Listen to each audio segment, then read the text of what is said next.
And we are back. Pokemon Diamond, Hardcore Nuzlocke, the run continues.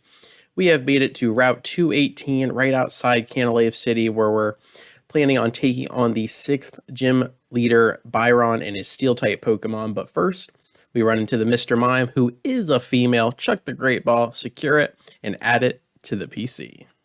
And now it is time for another rival fight against Barry right here on this bridge right before the 6th gym, and Staravia comes down, is so close to being the Staraptor, but not quite there. You got to give it to him.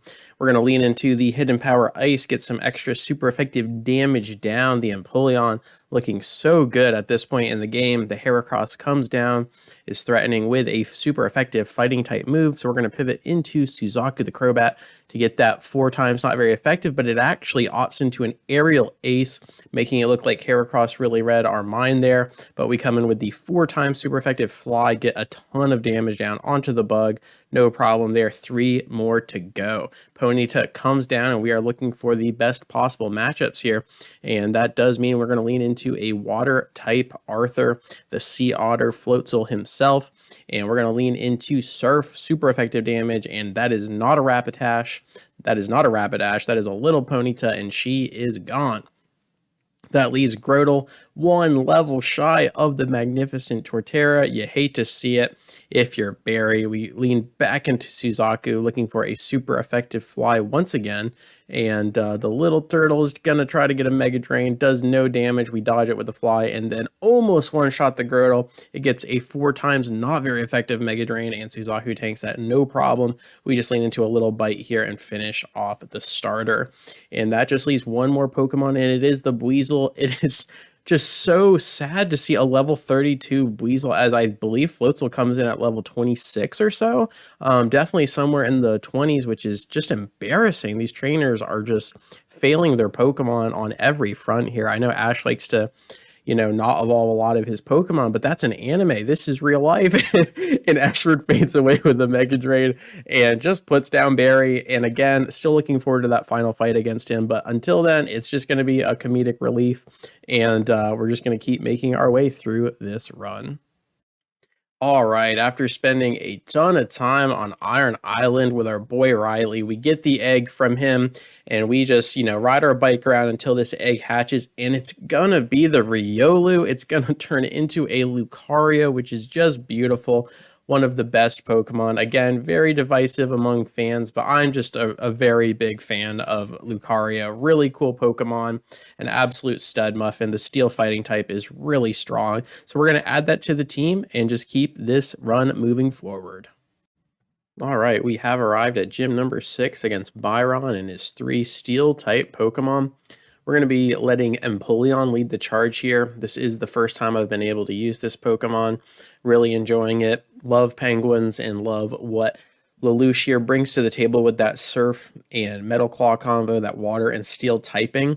Ashford is 1 level away. We're going to get that Petal Dance first, and then we're going to evolve into the Rosa Raid, which is just going to be fantastic. We got the Floatzel. Lucario is just a phenomenal Pokemon, and I don't think I've ever used Lucario in Gen 4, so that's really fun. A nice change up there with the Fighting Steel. Fun thing about the Lucario is look at that special attack. We got a Modest Nature, and usually Lucario can go either way, physical or special, but that Modest actually subtracts attack and buffs special attack, so we are going all in on basically a Mage Lucario. So we're going to go special attack Lucario this run and see how that pans out. But this team is really coming together. Hopefully can take most, if not all of these guys to the Elite Four. Might have to mix and match a little bit, but just really enjoying this team overall. And I am excited for this fight. We've got everybody leveled up to level 39 to match Byron's ace here. And yeah, I don't think this is going to be too difficult. In my Pearl run, my Gastrodon basically swept, and it just went really smoothly. So the Bronzer not being a Bronzong is pretty huge, and we just have to watch out for status moves, basically confusion and falling asleep. So if we don't fall asleep and we don't get confused, this is going to be GG no re. But I don't think Surf is going to one-shot. And I gave Lelouch an Oran Berry because I honestly could not decide between the Confusion or the Hypnosis, but really seeing this now, Confusion has 100% accuracy. So I really should have gave our Penguin here a Confusion Berry, but I was just so undecided. So hopefully we can just clutch the Confusion, and we cannot, and that is not great, as that definitely opens the door for some counterplay here, but that is not very effective. We should be okay. And it goes second, so we don't have to worry about that flinch chance that Extrasensory has to offer. So no problem there. Can Lelouch clutch this? Come on, I know you can, buddy. And we double down on the Confusion. That is really tough. So hopefully we can just break out the next turn. I think as long as we stay above 50% health, we aren't in too much danger, since Steelix does not have Earthquake. That would be our biggest fear. And if we hurt ourselves 3 times in a row, this is going to get really messed up. But we clutch. Lelouch pulls through, fades away with a Surf, and the little Bronzer is gone. And all of that could have been avoided if I just gave Lelouch the right berry. So just a good lesson learned there. Just pick the right berry. It's just easier. So here's the Steelix. Number 2 comes down, and Steelix is basically just a slower version of Excadrill. I mean, Ground Steel is a pretty fun typing, but it's got to be fast. You got to get in there, which is where Excadrill excels. But just some crucial weaknesses. And Steelix having that special defense being so low is just brutal. So really, anytime you just bring super effective special water type to the table, it's really tough for Steelix. But really good stuff. Lelouch also has a positive speed nature, which really helps since one of Empoleon's weak points is its speed.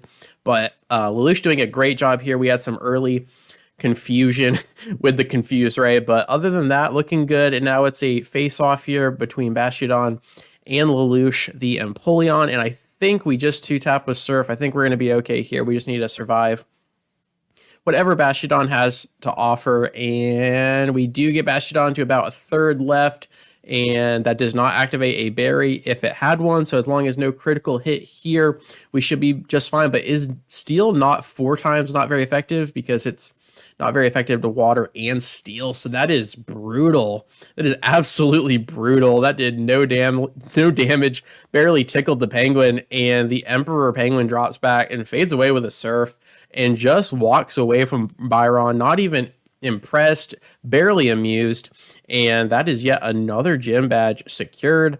The Penguin takes on all 3 steel types and does a great job there. So that is 6 gym badges down. We have 2 left. The next one is going to be the ice types, potentially letting Lucario have his way in that gym.